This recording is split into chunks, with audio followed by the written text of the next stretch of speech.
Hola, buenas. Soy el doctor Salvador Barrientos y bueno, hoy quiero darles la bienvenida a este segundo capítulo de la séptima temporada de Doctores en Línea. Esta es una reunión online, que es un programa de Ufromedios, el canal de la televisión de la Universidad de la Frontera, que se genera gracias a una alianza estratégica junto al Hospital Doctor Hernán Enríquez Aravena y la Facultad de Medicina de la UFRO. La idea es educar a la población con un lenguaje cercano sobre temas de salud pública. Este programa, en vivo, repito, será emitido para Temuco y Padre Las Casas en señal abierta desde Concepción a Coyhaique en el canal 48 de Telefónica del Sur y de forma online en todas las plataformas digitales de Ufromedia. En este capítulo hablaremos de el sueño y trastornos del sueño. Este tema, bueno, lo abordaremos aproximadamente en 45 minutos junto a la doctora Paula Jiménez Palma. Paula Jiménez Palma, ella es neuróloga, adulto, y nos va a acompañar en esta entrevista. Bueno, ustedes algunos ya me conocen, soy Salvador Barrientos, soy pediatra, trabajo en la UPC de paciente crítico del Hospital Regional de Temuco y hasta este fin de mes en segunda infancia. Doctora Paula Jiménez, ¿cómo está? Buenas Hola, hola. noches. Buenas tardes, buenas noches. Bien, aquí estoy. Aquí estoy muy Gracias contenta de por, poder participar con ustedes. buenísimo, muchas gracias por acoger la invitación a esta entrevista de doctores en línea. Perfecto, pues un placer poder tratar de cooperar un poco con este tema que la verdad que es tremendamente importante, nos compete a todos, absolutamente a todos, y de repente hay muchas dudas en relación a esto. Sí, claro, es un tema que la verdad es recurrente en la población en general, y aparte que abarca todas las edades, o sea, desde el punto de vista infantil o adulto o también los abuelitos de nuestras casas, más de alguna vez han a lo mejor pensado que tienen algún problema con el sueño o algún trastorno del sueño. Bueno, para poder saberlo, podríamos empezar hablando principalmente ahora de qué es lo que es el sueño normal. O sea, ¿qué es un sueño normal? Ya, a ver, en relación al sueño normal, de repente no es tan fácil poder definirlo, pero sí hay algunos parámetros que son comunes en las distintas especies. Así, por ejemplo, sabemos que en general todos los animales duermen, incluso los más chiquititos, los más pequeños, tienen periodos donde alternan eh, periodos con mayor actividad y otros con menor actividad o reposo, ¿sí? Y a medida Ujú. que va evolucionando la escala filogenética, como por ejemplo nosotros los seres humanos, el tema del sueño se hace un proceso mucho, mucho más complejo. Ahora, sepamos que el dormir es algo enteramente biológico y normal. Y muchas personas piensan que cuando uno duerme, el cerebro está como apagado, como que uno le pone un stop, como que aprieta un interruptor. Eso no es así. Hay que saber de que en el estado biológico normal del sueño existe una altísima actividad cerebral. Y hay periodos en el sueño, que lo vamos a ver después, donde la actividad cerebral es tanto y mucho más intensa que en periodos de vigilia. Ahora, derechamente, el sueño pudiésemos definirlo o aproximarnos a la definición con que es una pérdida de la conciencia, que es espontánea y que uno tiene una disminución de la reactividad a los estímulos, ¿sí? Además se acompaña de relajación muscular y la particularidad que tiene es que esta condición es periódica, con un ciclo circadiano y que es completamente reversible en forma natural. Perfecto, perfecto. Doctora, y supongo que depende de las edades, ¿no es cierto? Si es un niño, si es un adulto o un adulto mayor, los sueños varían, porque las guaguitas, por ejemplo, duermen harto. Y a lo mejor cuando estamos un poco más adultos, tenemos, no sé, insomnio o dormimos menos. O sea, ¿puede variar el sueño según las diferentes edades? Absolutamente. Las necesidades del sueño son enteramente distintas en cuanto a la temporalidad. Si bien durante el sueño existen muchas funciones normales de nuestro cuerpo que se utilizan para reparar ciertos órganos, para secretar ciertas hormonas, de alguna manera con la edad vamos perdiendo la capacidad de tener horas de sueño. No sé si será bueno o será malo, pero por ejemplo, un recién nacido puede estar la mayor parte del día dormido y estar eso dentro de los parámetros normales. Una guagua puede dormir recién nacido hasta 14 horas al día. Es decir, eso es mucho. Y así, a medida que van avanzando en edad, los preescolares se recomienda que duerman a lo menos 10, 11 horas. Los adolescentes, que es un gran tema con el tema del insomnio, fundamentalmente por las pantallas, pero eso después lo podemos ver, el adolescente debiese dormir a lo menos 9 horas nocturnas continuas. Y ya el adulto joven, 8 horas, ¿sí? Y a medida que vamos envejeciendo, la verdad que se van reduciendo un poco estos parámetros, se van reduciendo las horas de sueño, teniendo en cuenta también de que en cada grupo etario hay variaciones individuales que muchas veces están genéticamente mediadas, como los dormidores largos, los dormidores cortos, pero estos son como valores en la población general. O sea que es importante el sueño en definitiva en la vida. Es una necesidad, digamos, del cuerpo, ¿no es cierto? Diría yo que el dormir y el tener y dormir de forma reparadora, como dice la gente. Hay gente que dice, no, hoy día dormí mal, dormí pésimo, o gente que se levanta y dice, hoy no, hoy sí dormí bien. ¿De qué puede depender de eso? Eso de que cuando uno dice, no, yo dormí mal o dormí bien, puede ser de que hay condiciones que facilitan tener un sueño más reparador. A ver, ahí son varias preguntas en una. Vamos a partir voy a Ujú. ir por la primera parte, que es, de alguna manera, ¿cuál es la importancia del sueño en la vida? En el fondo, para qué dormir? Si de repente uno puede pensar, Claro. son horas perdidas, en este rato mejor estudio, en este rato mejor lo aprovecho y veo la serie en la noche, que me faltan 2 capítulos, total, después duermo. Ya, eso es de alguna manera no entender la verdadera función del sueño. Si bien la función del sueño, lo más conocido y lo que más manejamos es la conservación un poco de la energía, es decir, que pase un poco el cansancio que acumulamos durante el día, tiene también otros roles tremendamente y mucho más importantes. Por ejemplo, tenemos que en el periodo del sueño hay ciertos periodos donde se secretan hormonas, hormonas sexuales y hormonas de crecimiento, lo cual es tremendamente importante, si bien a todo nivel de las edades, pero tiene un rol fundamental cuando son niños y adolescentes, donde encontramos mucho este tema del trastorno del sueño, en relación a la secreción de hormonas sexuales y de la hormona del crecimiento.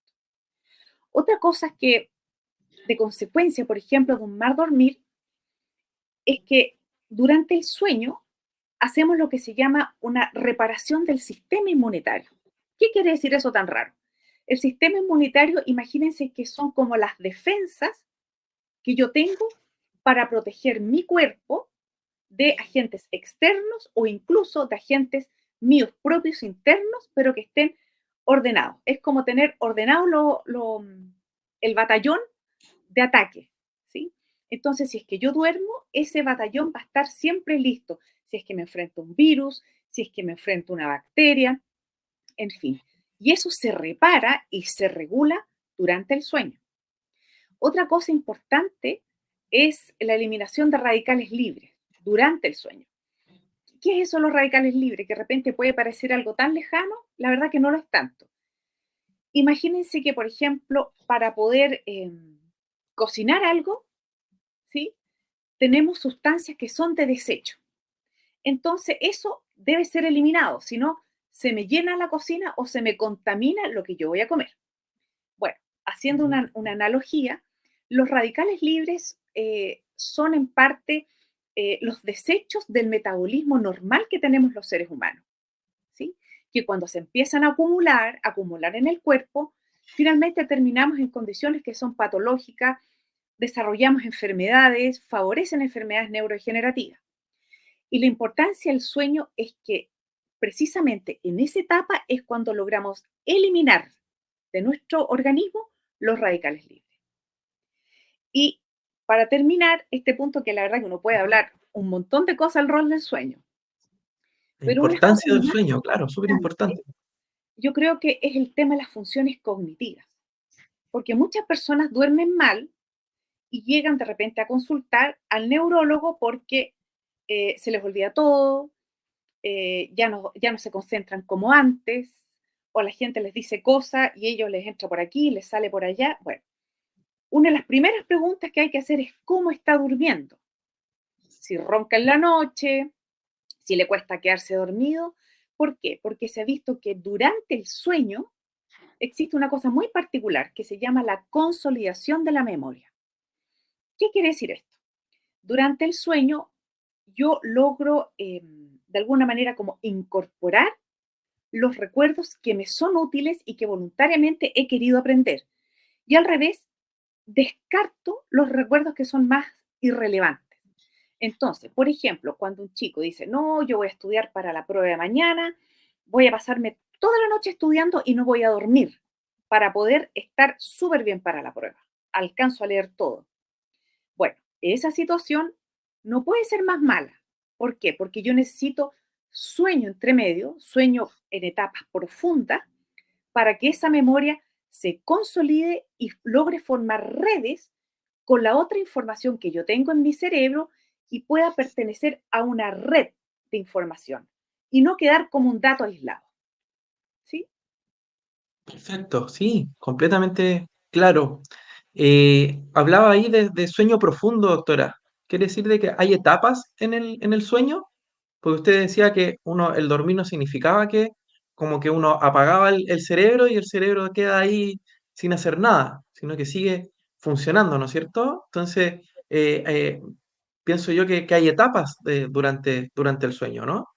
Así es. Existen distintas etapas en el sueño. Ahora, en esto no voy a entrar en profundidades porque eh, no tiene mucho sentido, pero sí un paneo general, porque todos me van a lograr entender si es que logramos dividir el sueño se divide en dos partes fundamentales. Una etapa que se llama REM, que es donde existen los movimientos oculares rápidos, y otra etapa que es no REM, es decir, no existen estos movimientos oculares rápidos. Ujú. Dos etapas, como el pie derecho y el pie izquierdo. En la etapa no REM, tenemos que en la etapa no REM existen diferentes profundidades del sueño. ¿Ya? Es decir, en el pie izquierdo es donde yo puedo ir profundizando el sueño. Donde en la etapa uno, por ejemplo, tengo el estadio de somnolencia, donde estoy de a poco perdiendo la vigilia, pero todavía estoy reactiva a algunos estímulos. La etapa 2 y 3 del sueño es un sueño más ligero, donde ya estoy dormida y necesito estímulo un poco más intenso para despertar. Y ya la etapa 4 hablamos de que es un sueño profundo. ¿Sí? En esta etapa del sueño profundo existen cambios en el electroencefalograma, pero a lo que a nosotros nos interesa es que es la fase del sueño más reparadora, donde el cerebro más descansa, ¿m? Donde se consolidan estos fenómenos neurocognitivos. Y en general, esta etapa del sueño corresponde más o menos a un cuarto del tiempo total del sueño en una noche. ¿Ya? Es el sueño no REM. Es decir, sueño no REM, las cuatro etapas, y la más profunda es la que a mí más me interesa porque es el sueño verdaderamente reparador. Por otro lado, tenemos el sueño REM, donde antiguamente se le decía el sueño paradójico. ¿Por qué? Porque empezaron a ver los estudiosos que los pacientes estaban durmiendo, pero de repente la actividad cerebral aumentaba en el electroencefalograma casi tanto o más como si el paciente hubiese recuperado la vigilia, estuviese despierto y conectado al medio. Entonces pensan, ¿cómo puede ser esto? Una corteza cerebral tremendamente activa y un paciente totalmente dormido, inmóvil y que tiene incluso atonía muscular, es decir, no hay tono muscular. Entonces uno le levanta el brazo al paciente, ¡pum!, cae. Ya. Este sueño REM se caracteriza por estos movimientos oculares rápidos Y en este periodo es cuando existe la actividad onírica. Es decir, en este periodo REM, cuando se mueven los ojos, yo tengo los sueños. Por ejemplo, soñé que mañana yo tenía que ir al hospital y hubo un eclipse y resulta que se cerró la puerta al hospital, ya, por ejemplo. Ya, esa actividad onírica se da en esta etapa del sueño, en la etapa REM. Entonces tenemos la etapa no REM con todas sus fases y por otro lado la etapa REM, que es una sola, que corresponde al periodo donde yo voy a tener la actividad onírica. No quiero aburrirlos mucho, pero teniendo eso en cuenta, yo con estos dos, patita derecha, patita izquierda, puedo formar una arquitectura, puedo formar un edificio más grande. ¿Y cómo se conforma entonces el sueño en una persona? Se van alternando sueño REM y no REM en forma sucesiva. Es decir, parto con sueño no REM, después viene el REM. Después otra vez, no REM, REM. Después otra vez, no REM y REM. Estos ciclos, REM y no REM, se repiten en una noche normal 4 veces, 5 veces, ¿sí? Es decir, son ciclos donde voy patita derecha, patita izquierda, después patita derecha, patita izquierda, después patita derecha, patita izquierda, ¿sí? Y cada uno de esos ciclos que van aparejados REM y no REM puede variar de una hora un poco más, hasta 2 horas, ¿sí? Ahora, Perfecto. en general, esta arquitectura del sueño tiene una íntima relación con el ciclo circadiano que es de 24 horas, que está relacionado con el día y la noche. Pero yo creo que es importante destacar que dentro de la arquitectura del sueño, con los años, vamos perdiendo un poco el tiempo, es decir, vamos acortando los periodos de sueño REM, de actividad onírica. Es decir, las guaguas sueñan mucho más que los adultos mayores. Mira, qué interesante, ¿ah? Sí, Súper interesante. Eh, bueno, y de ahí podemos derivar a la otra pregunta, eh, donde, bueno, vemos la importancia de dormir las horas necesarias, ¿no es cierto? Según cada etapa. Hablábamos que las guaguitas tal vez eh, duermen más tiempo, sueñan más también, como nos acaba de decir, y a medida que vamos avanzando, al parecer necesitamos dormir menos, entre comillas, ¿no? No sé, un adolescente, usted hablaba de que debería dormir al menos 9 horas, ¿no es es verdad. cierto? Pero ¿qué pasa cuando no se duermen las horas suficientes? Cuando Bueno, no logramos dormir lo que tenemos que dormir para poder eh, eh, eh, hacer todo lo que nuestro cerebro necesita durante las horas de sueño, digamos, para normal, ¿no es cierto? Que ahí usted explicaba todo la importancia de dormir y cuál es la importancia de tener un sueño como reparador, entre comillas, ¿no es cierto? ¿Qué pasa cuando no lo logro? Cuando no duermo la hora suficiente. bueno, yo creo que una de las cosas a tener importante es primero ver cómo sé yo que realmente dormí lo suficiente. ¿Cómo Mm, sé yo que realmente, por ejemplo, las 6 horas que estoy durmiendo es suficiente para mí? Tenemos que tener en cuenta que el adulto tiene necesidades variables de horas de sueño. Muchos de esos están genéticamente determinados. Hay familias que, por ejemplo, son todos buenos para dormir y duermen. Por ejemplo, el caso particular mío, yo dormiría todo el día. Yo necesito muchas horas de sueño nocturno para poder funcionar correctamente. En cambio, hay personas que con 5 horas están listos. Y alguien podría decir, usted tiene una deuda de sueño. Entonces, ¿cómo saber si realmente es por mi necesidad personal y genética o estoy al debe? Yo creo que una de las cosas más importantes es ver primero que yo me despierte descansado. Cuando yo me despierto y suena el despertador y yo lo pateo, ya, 10 minutos más, vuelvo a caer en sueño profundo, vuelve a sonar, otra vez, 10 minutos más, la verdad que lo más probable es que las horas de sueño nocturnas son enteramente insuficientes, ¿sí? Uno debiese poder despertar, bueno, un poco a regañadientes, pero poder levantarse de la cama e ir a hacer las cosas rutinarias, meterse a la ducha, preparar el desayuno, en fin. Otro parámetro, uno, el despertar descansado. Dos, es no tener somnolencia diurna. Uno ve, por ejemplo, bueno, yo no lo veo particularmente, pero los profesores cuentan muchas veces que los alumnos llegan a la hora del colegio, con cara despertados, recién peinados, recién duchados, pero están a cabezazos en las clases, hay algunos que se quedan dormidos en el banco, y eso es, esta somnolencia diurna, puede ser también un reflejo de que las horas que durmió el niño son enteramente insuficientes. ¿Sí? Y una forma de medir, aparte del si es que despierto descansado, si es que tengo somnolencia diurna, es ver si es que he juntado una deuda de sueño. ¿Qué es eso?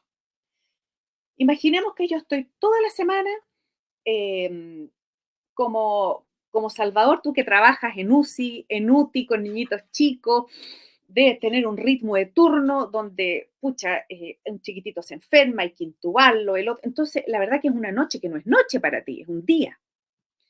Bueno, ¿cómo sé yo que Salvador está durmiendo a las horas correctas? Si es que Salvador mantiene este ritmo del sueño, el día sábado o el día domingo debiese más o menos mantener el mismo número de horas de sueño. Sin embargo, si es que durante la semana yo tengo este ritmo de horas de sueño y el fin de semana me despierto a las 4 de la tarde, es porque claramente estoy con una deuda de sueño. Entonces, una de las formas de verlo es qué pasa los fines de semana. ¿Sí? No, no sé si se entendió bien. Sí, se entendió perfecto. Se entendió perfecto. Hay unas preguntas que han hecho eh, las personas que están a través de Facebook, porque estamos transmitiendo también a ¿Ya? través de Facebook, y entre ellas hablan sobre la siesta. Si es buena o mala la siesta. Es una buena pregunta, porque hay harta gente que duerme siesta, sobre todo los mayores. ¿Ah? La verdad que es ¿Es una bueno o malo pregunta dormir siesta? súper, súper interesante. Mm, ¿Por qué? Bueno, como en toda la vida, unos dicen que sí y otros dicen que no. mm. Pero yo creo que nada es enteramente blanco ni nada es enteramente negro. Es decir, yo creo que una persona que tenga un trastorno del sueño nocturno, es decir, por ejemplo, tenga un insomnio, ya sea de conciliación, de mantención, en fin, es mejor que no tenga siestas diurnas para poder trasladar y conservar todo el sueño cuando empiece a bajar el sol, porque finalmente uno tiene que tratar de adaptar el organismo a los ciclos de la vida, a los ciclos de la tierra, a los ciclos de eh, el sol. Entonces, por ejemplo, si es que ahora está oscuro, a mí me van a dar ganas de irme a dormir.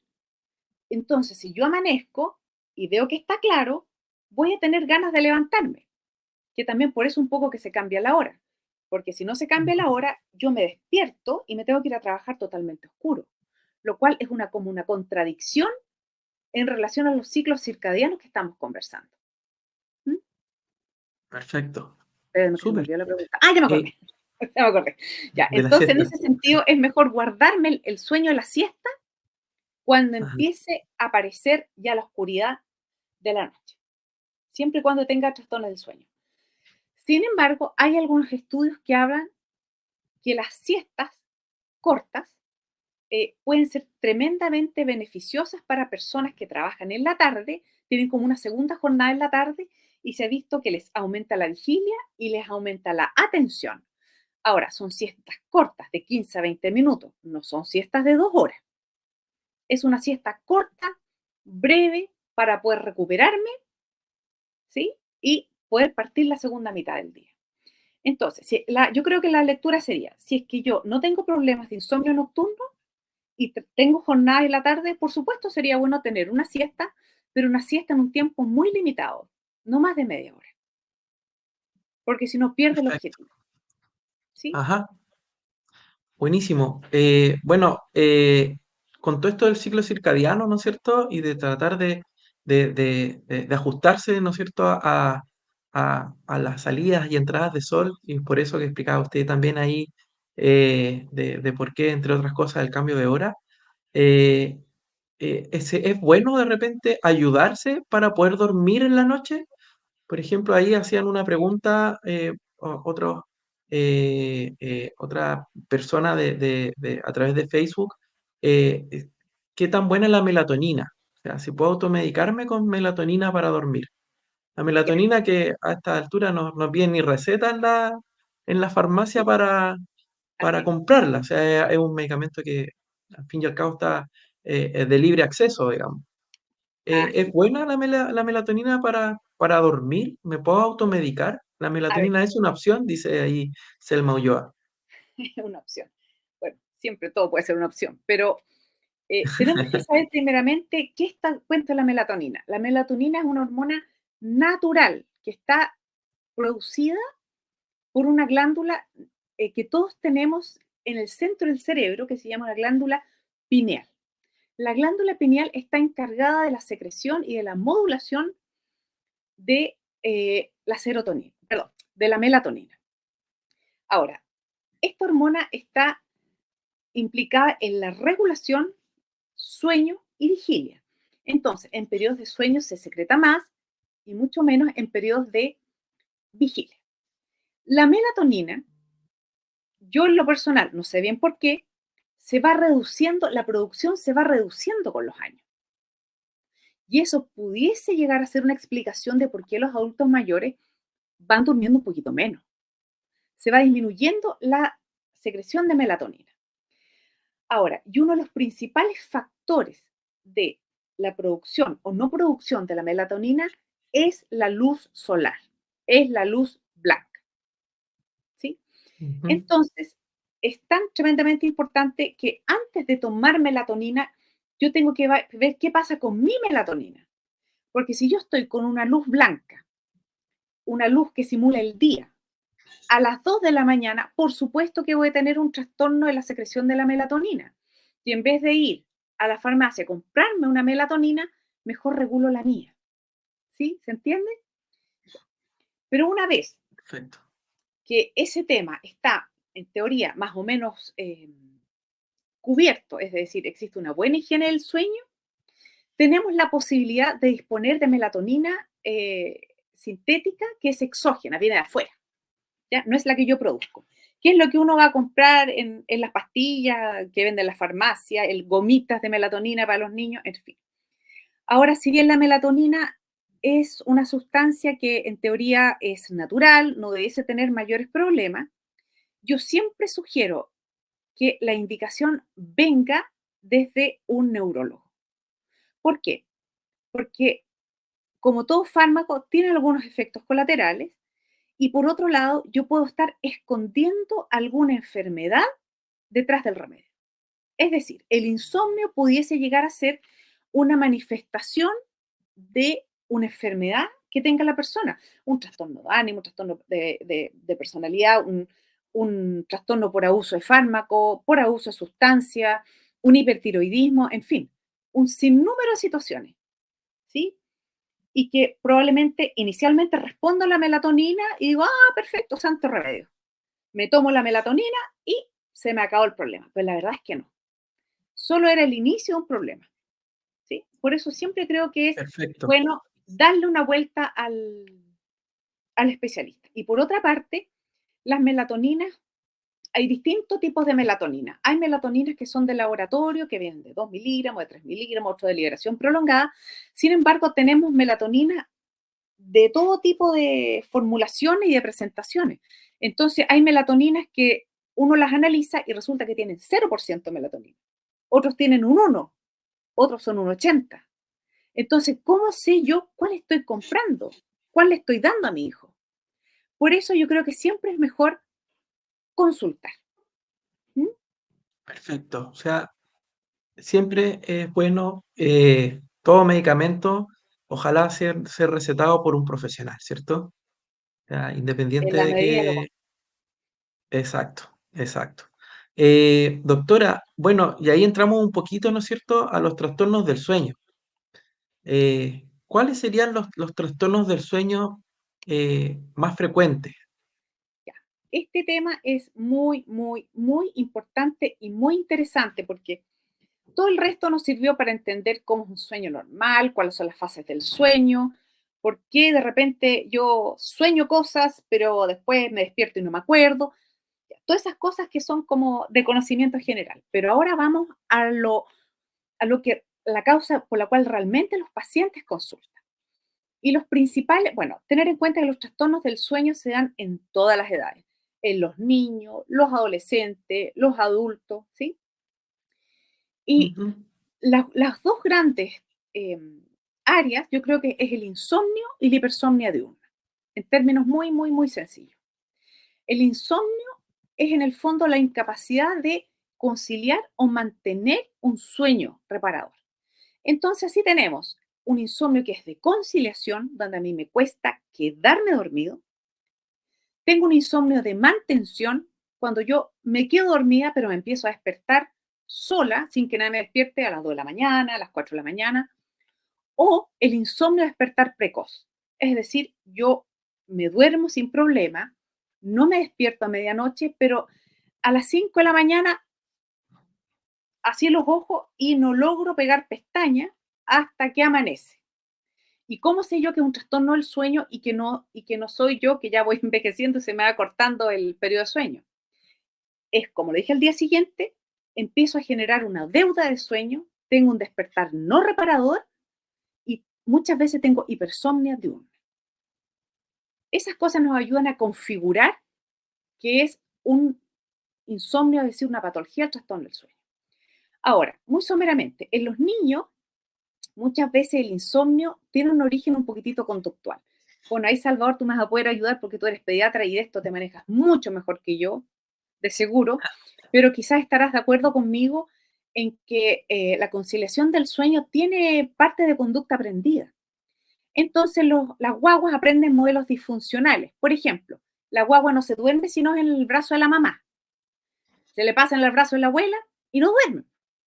Entonces hay que tener ojo con, eso, con esos temas. En cambio, a nivel escolar, por ejemplo, o adolescente, un trastorno, un insomnio puede estar relacionado con trastornos de ansiedad, con trastornos del ánimo, cuando son más grandes, con uso de sustancias y por sobre todo por pantallas. Pantallas, pantallas en la noche. Que ese es el gran tema de nuestros niños y nuestros adolescentes. Que se acuestan con la pantalla y no solamente el computador y la tablet, sino que el celular. Y lo meten adentro de la sábana y las mamás pensamos que están durmiendo, se destapan, ya está. Las redes sociales, el jueguito, no sé qué cosa. Eso hace un tremendo daño para la regularidad del sueño. Y es una causa de insomnio, sin duda que sí.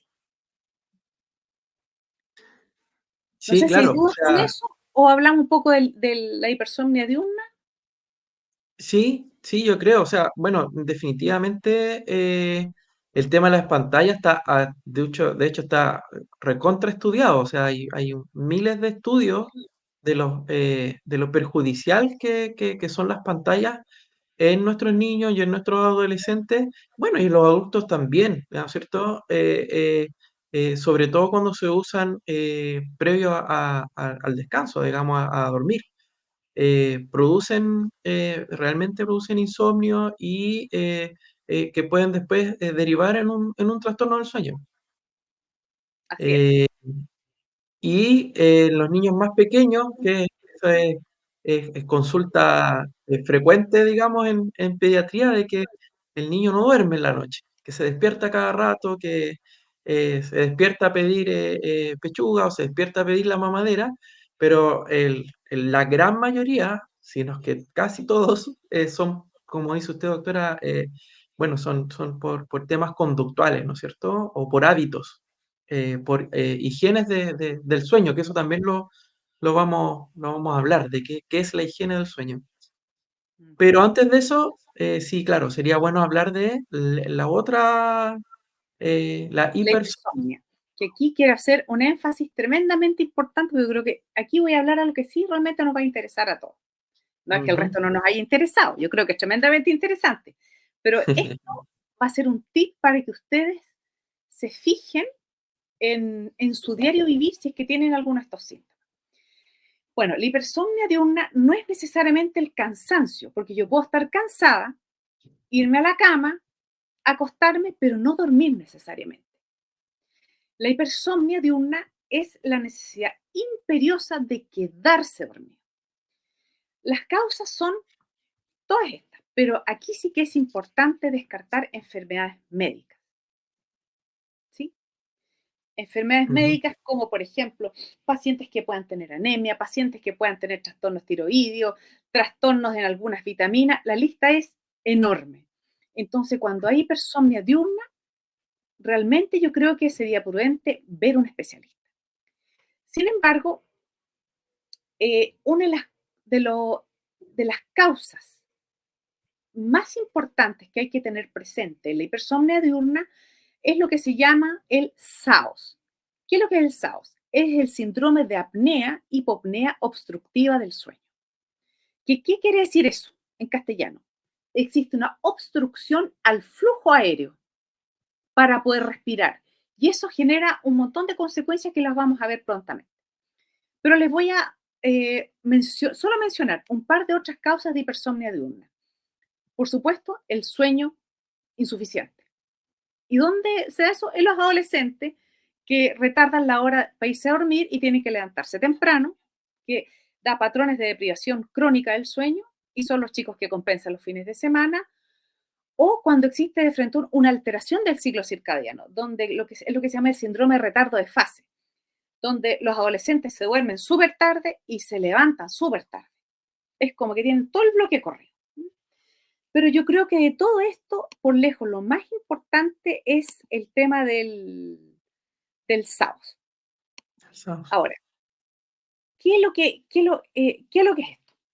En el síndrome de apnea hipopnea obstructiva del sueño se caracteriza porque el paciente hace pausas de respiración mientras está en el sueño profundo. ¿Cómo sucede esto? Existe una disminución del paso de aire por la vía aérea, ¿sí? Es decir, pasa poco flujo de aire por la faringe, como la garganta, para que me entiendan, y al pasar Ujú. poco aire, el paciente para de respirar un poquitito, hace una apnea o una hipopnea donde respira, pero muy, muy poquito. Eso hace que rápidamente baje el oxígeno en la sangre y aumente el CO2 en la sangre. Y esto hace que el paciente haga un micro despertar, porque el fondo del organismo dice, me estoy ahogando, estoy dejando de respirar. Entonces el paciente tiene este micro despertar, hace un aumento del esfuerzo respiratorio y abre la vía aérea. Y ahí restablece la respiración. Eso es más o ¿Esto, menos. doctora, tiene que ver con los ronquidos también? Ah, ya, para allá iba, ya, me leíste la mente. ¿Por qué es tan importante? Porque esto, problema de disminución del paso a la vía aérea, el flujo, que yo tenga esta apnea con baja oxígeno, aumento del CO2, estos micro despertares hace que yo no logre un sueño reparador, porque cuando estoy cayendo en las fases más profundas del sueño, yo me voy despertando, voy haciendo picos de irse despertando, entonces el sueño no es continuo, no respeta la arquitectura, entonces no va a ser un sueño que a mí me permita que sea reparador. Entonces, al día siguiente, ¿qué voy a tener? Una constelación de síntomas, pero de los más importantes va a ser la hipersomnia diurna, que son los pacientes, dicho sea de paso, que se quedan dormidos, por ejemplo, van a ver una película al cine y a los 20 minutos están durmiendo. O que en la sala de espera, esperando un doctor, bueno, de repente nos devoramos más de la cuenta, pero están durmiendo. O, en casos mucho más graves, que desgraciadamente nos ha tocado, pacientes que tienen que hacer viajes y manejan en carretera y han sucedido accidentes de tránsito porque el piloto se ha quedado dormido. Se ha quedado dormido, ¿sí? De ahí la importancia de poder identificar si es que una persona tiene un SAOS o no tiene un SAOS. Ahora, vámonos derecho a la pregunta, que es una muy buena pregunta. El ronquido. El fondo, ¿qué pasa si ronco? ¿Es bueno? ¿Es malo? ¿Qué cosa? lo que refleja el ronquido como en sí, aparte de no dejar dormir a nadie, y hay pacientes que se despiertan con su propio ronquido, o las parejas se van a dormir a otra pieza, los encierran, les ponen almohada. Aparte de la parte como más estética, el ronquido no es más que una obstrucción de la vía aérea al paso del aire. ¿Cómo es eso? Cuando yo estoy dormida, vimos que en la etapa de sueño profundo y sobre todo en el REM hay hipotonía. ¿Qué quiere decir eso? El tono muscular disminuye. Disminuye tanto que la lengua se me puede ir para atrás, la úvula, que es la campanilla, cae, ¿sí? Entonces, si yo tengo una lengua grande que cae hacia atrás, puedo tener hipertrofia de amígdalas, adenoides, ¿sí? Y a eso le agrego una úvula grande que cae, por supuesto que yo al respirar va a ser un sonido por la obstrucción del aire con estos elementos anatómicos. Y finalmente eso el ronquido es como tener una flauta. Es como que sonar una flauta, pero en vez de ser una flauta delicada, es la lengua que me está tapando la vía aérea, es las amígdalas que me están obstruyendo el paso, es la campanilla que cae hasta abajo y no permite que yo pueda oxigenar. Entonces, más que el ronquido es un síntoma. La roncopatía no es más que un síntoma de esta famosa triada del SAOS, que es la roncopatía, las apneas nocturnas y la hipersomnia diurna. Súper, No súper sé bien, si se doctora. entendió más o menos. Ahora, ¿por Sí, qué es tan claro, perfecto. importante? Sobre todo, bueno, yo tengo el sesgo un poco del neurólogo de adulto, ¿m?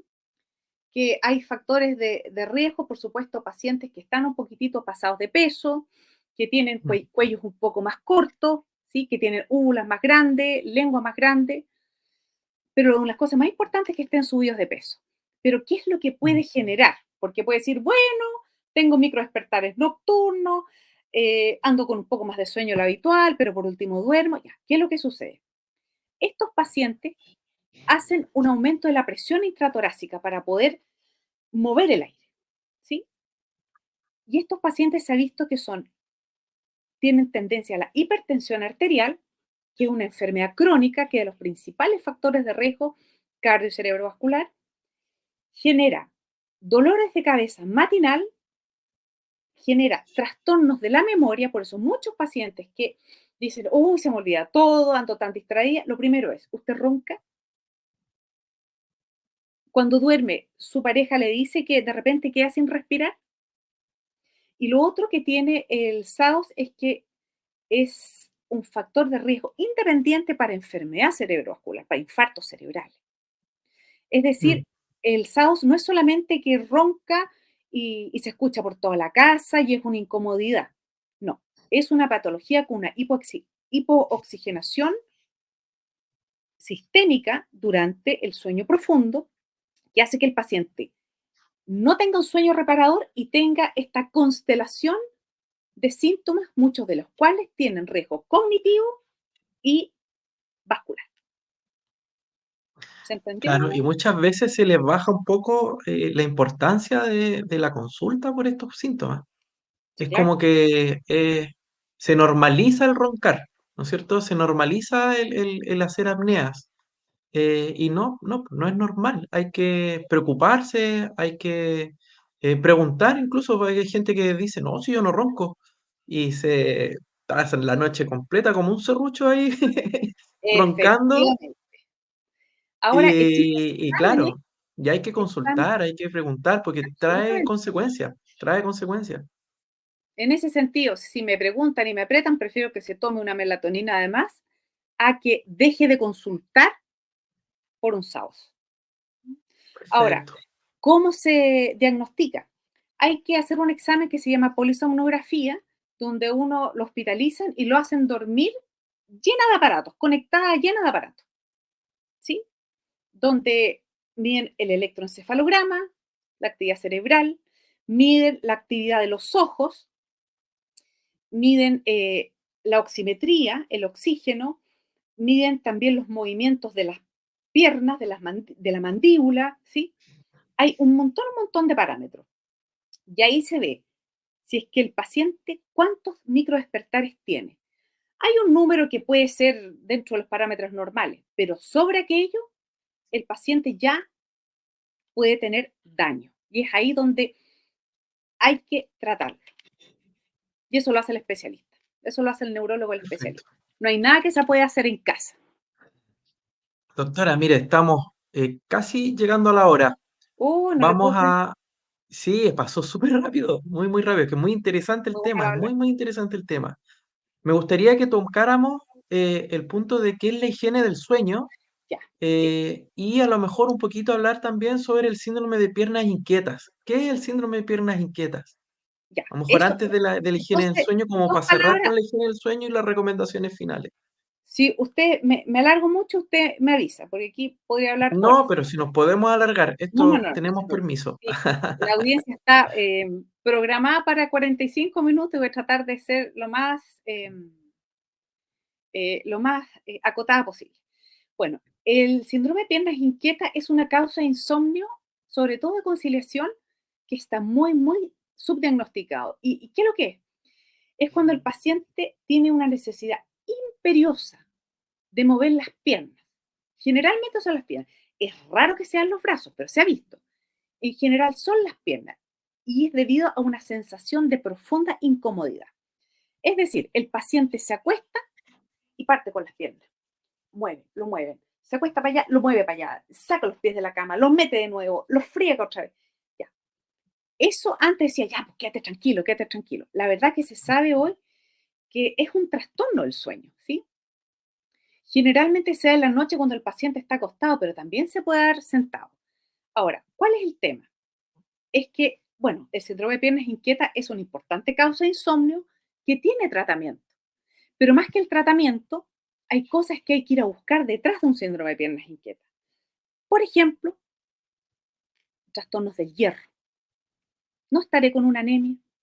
Incluso hay pacientes que ni siquiera tienen anemia en el número, pero sí están deficitarios de fierro.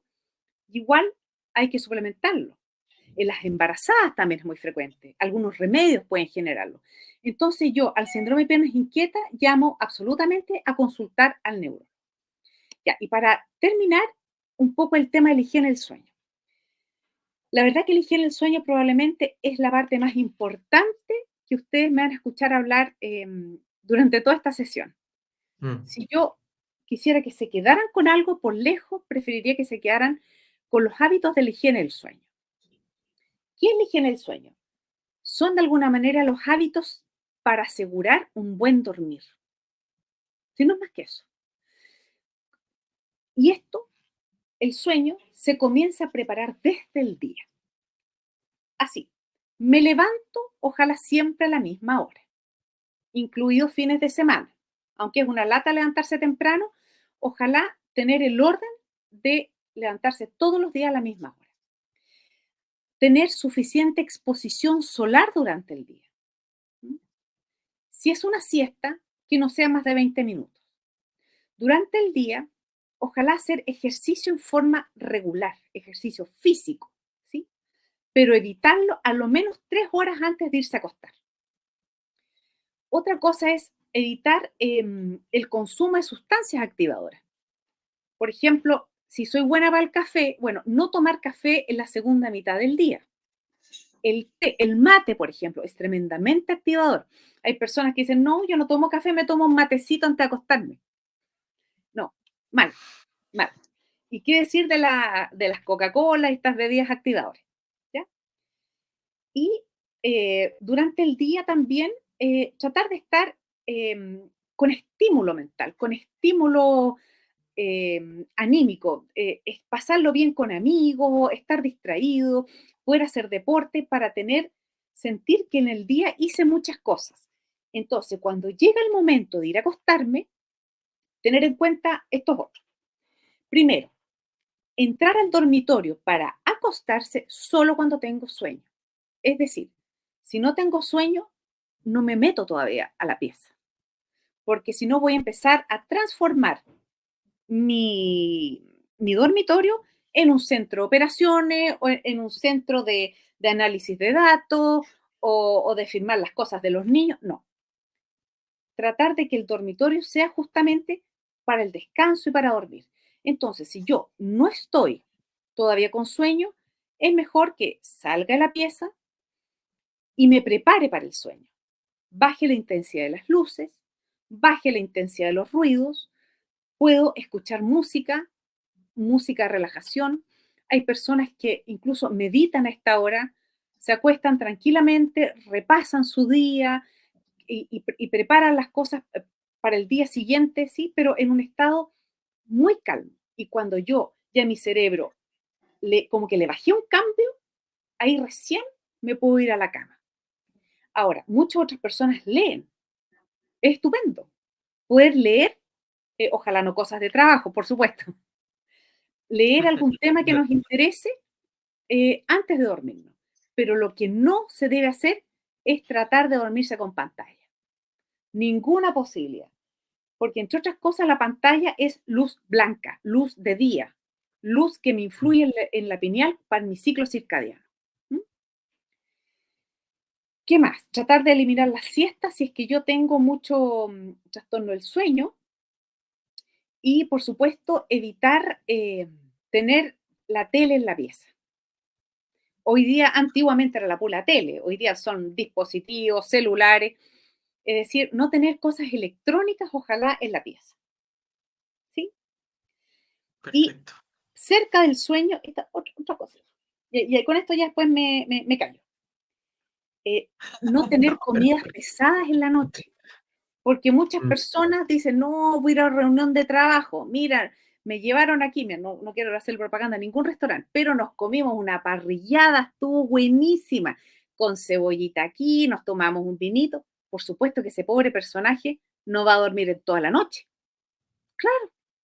Entonces, de alguna manera es tratar de reducir todo lo que sea estimulante horas, un par de horas antes de irme a dormir. Es decir, poca comida, poca luz, poco ruido, bajar la intensidad de todo lo que es pantalla, ¿sí? Tener la pieza solamente para el descanso, no para entretención, no para ver tele, ¿sí? Y ser lo más ordenado posible en el sueño. Me levanto a la misma hora y me acuesto más o menos a la misma hora. Y por supuesto, pasarlo bien durante el día, hacer mucho deporte y comer sano. Perfecto. Súper, súper, súper bien, doctora Paula.